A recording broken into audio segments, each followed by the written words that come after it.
नमस्कार साथियों, कैसे हो आप सभी। आज जिस विषय के बारे में बात करने जा रहे हैं, REET, DSSB, UP TET, MP TET, C TET, सभी सभी एग्जामों में इस टॉपिक से अवश्य प्रश्न आते हैं। 1 से 2% कंफर्म आते हैं। बहुत ही इंपॉर्टेंट टॉपिक है, बिंदु है, इसके बारे में हम चर्चा करेंगे। तो भाई आज इस विषय के बारे में अपन चर्चा करेंगे। इससे पहले मैं आपसे एक चीज कहना चाहता हूं कि आप कॉपी जरूर बनाइए और उसमें लिखते जाइए, क्योंकि हर वक्त वीडियो खोलकर देखना पॉसिबल नहीं है। इसलिए आप नोट्स बनाइए। देखिए, आज आजादी के दिन की आपको सभी को हार्दिक शुभकामनाएं। जिनकी वजह से, जिन लोगों की वजह से हम आजाद हुए, महान क्रांतिकारी भगत सिंह की कुछ पंक्तियां मैं आपके समक्ष रखना चाहूंगा। जब वो कारागार में थे तब उन्होंने कुछ पंक्तियां लिखी थी कि ये जो जख्म है, ये जख्म नहीं फूलों के गुच्छे हैं, हमें पागल ही रहने दो, हम पागल ही अच्छे हैं। ये जो जख्म है, ये जख्म नहीं फूलों के गुच्छे हैं, हमें पागल ही रहने दो, हम पागल ही अच्छे हैं। तो शुरू करते हैं आज के बिंदु के साथ। आज का जो अपना महत्वपूर्ण बिंदु है वो है अधिगम, असमर्थता, अक्षमता, कठिनाई, और इंग्लिश में बात करें तो लर्निंग डिसेबिलिटी। आज का जो बिंदु है वो बहुत ही इंपॉर्टेंट है। अधिगम, असमर्थता। अधिगम अक्षमता भी इसे बोलते हैं, कठिनाई भी बोलते हैं, अधिगम कठिनाई, और एलडी यानी लर्निंग डिसेबिलिटी। ऐसे बोलते हैं ना, वो विद्यार्थी एलडी है यानी लर्निंग डिसेबिलिटी प्रॉब्लम है, उसको लर्निंग डिसेबिलिटी है। वो विद्यार्थी सीबी है, वो विद्यार्थी एमआर है।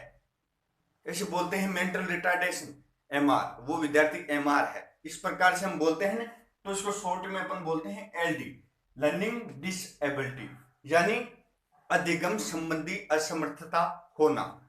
इसकी परिभाषा के बारे में अपन संपूर्ण चर्चा करेंगे। तो शुरू करते हैं भाई। अधिगम असमर्थता बहुत ही इंपॉर्टेंट टॉपिक है।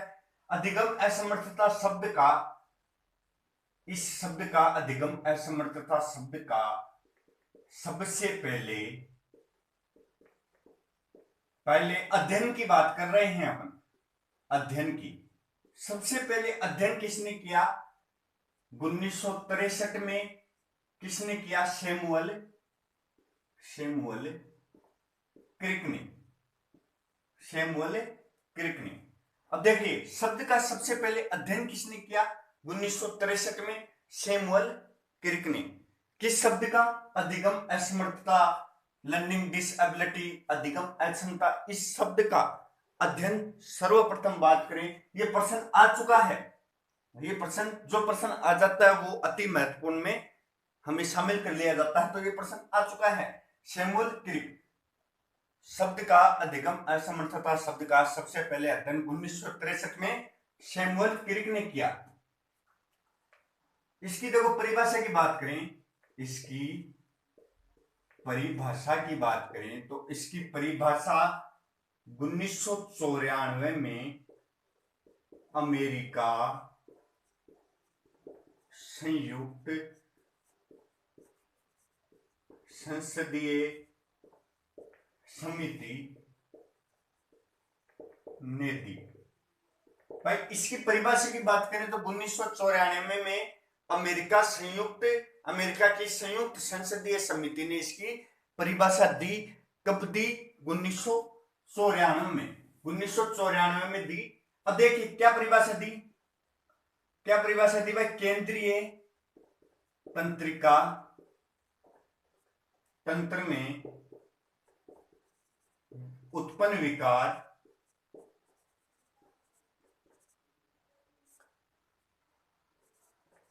वजह से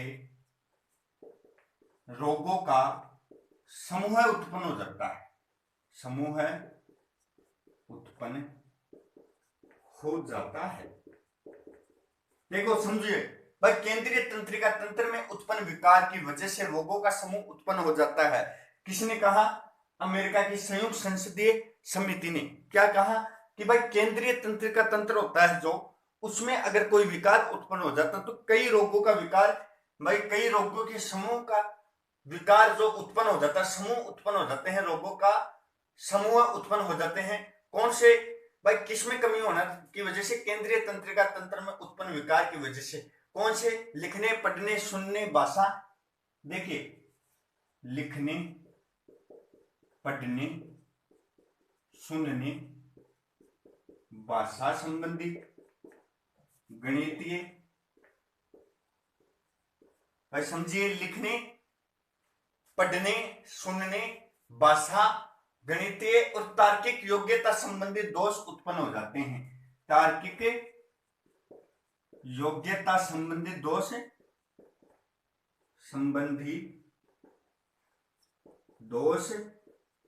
उत्पन्न हो जाते हैं। ये किसने दी परिभाषा? और बहुत ही सटीक परिभाषा बैठती है ये समझने के लिए अधिगम असमर्थता को।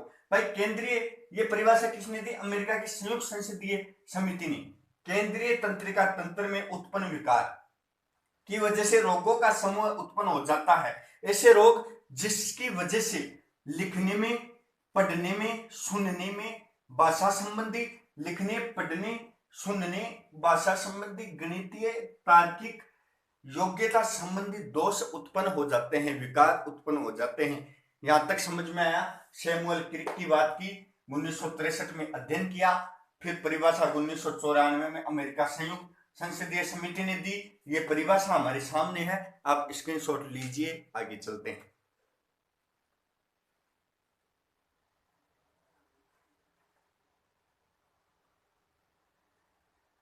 अधिगम असमर्थता शब्द की जब बात आती है तो इसके बारे में विस्तृत अपन चर्चा करेंगे, जैसे कि डिसलेक्सिया, डिस्ग्राफिया, डिस्फेजिया, डिस्कैल्कुलिया, इनके बारे में पहले इनमें से प्रश्न आया करते थे। लेकिन अब क्या हुआ कि जो एग्जामिनर है वो अंदर से प्रश्न देने लग गया, टॉपिक के बहुत ही अंदर से प्रश्न देता है। पहले क्या है? डिसलेक्सिया, डिस्कैल्कुलिया, डिस्ग्राफिया, डिस्फेजिया, इनमें से ही इस टॉपिक के संबंधित प्रश्न आ जाते थे। लेकिन अब क्या होता है, बहुत ही घुमाकर प्रश्न देते हैं, तो अपन तरीके से इस टॉपिक को पढ़ेंगे। देखो, अधिगम असमर्थता की प्रकृति की बात करते हैं, स्वरूप की बात करते हैं। मतलब भाई अधिगम असमर्थता वाला बालक हो, चाहे किसी में भी अधिगम असमर्थता हो, वो क्या क्या उसकी परिपाठी रहेगी, कैसे वो दिखता है? देखने में तो साधारण रूप से दिखता है, क्योंकि ये जो समस्या है अधिगम असमर्थता, ये आंतरिक है, बाहरी नहीं है।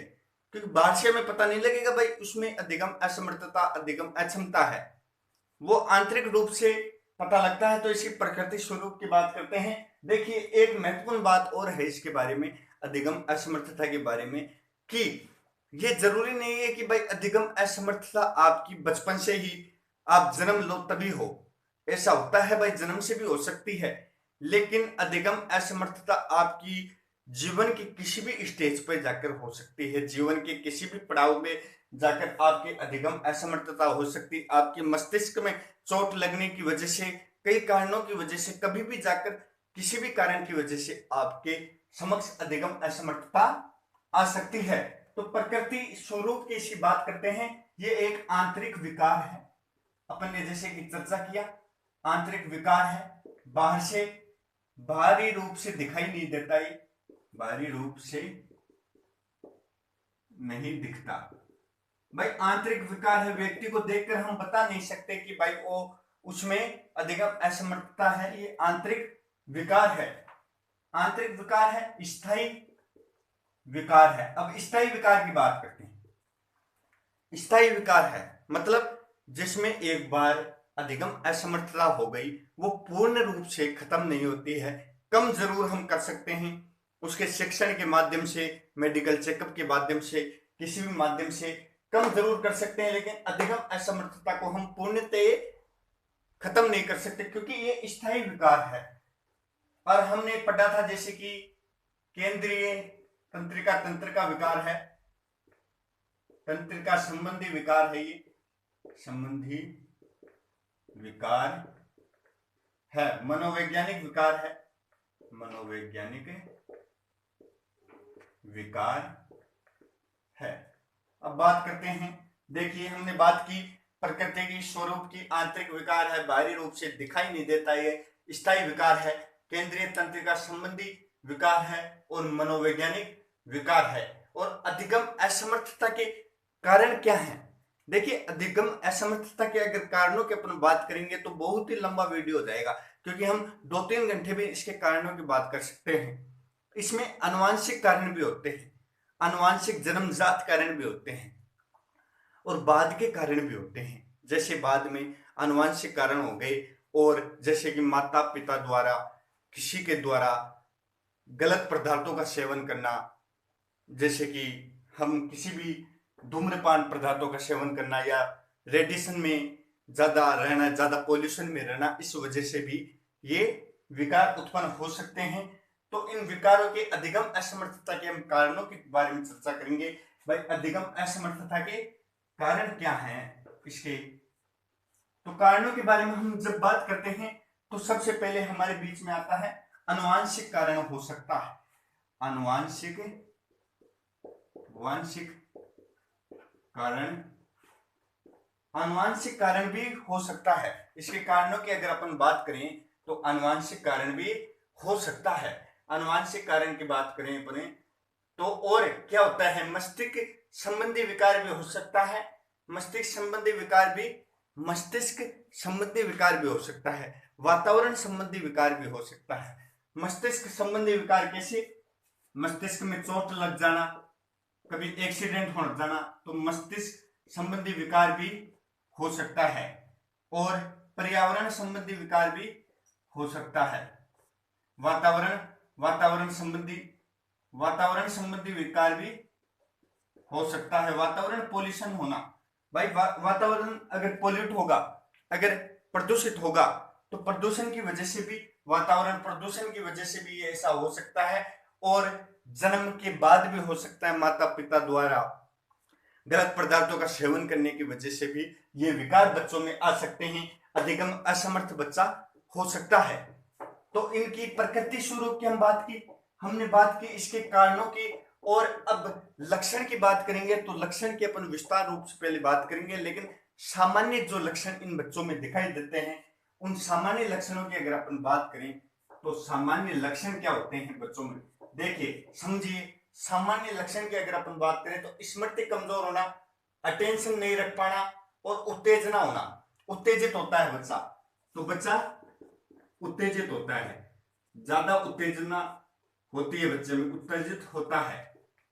अटेंशन, किसी चीज पर अटेंशन नहीं रख पाता, अटेंशन नहीं रख पाता। भाई इसके लक्षणों के बाहरी रूप की बात कर रहे हैं अपन, फिर डिसलेक्सिया, डिस्कैल्कुलिया, इनकी तो अपन विस्तार रूप से बात करेंगे। और क्या होता है, स्मृति कमजोर होना, स्मृति कमजोर होना, स्मृति कमजोर होना। तो देखिए इन सभी बारे में बात की और आगे कल के वीडियो में अपन बात करेंगे। आप स्क्रीनशॉट लीजिए।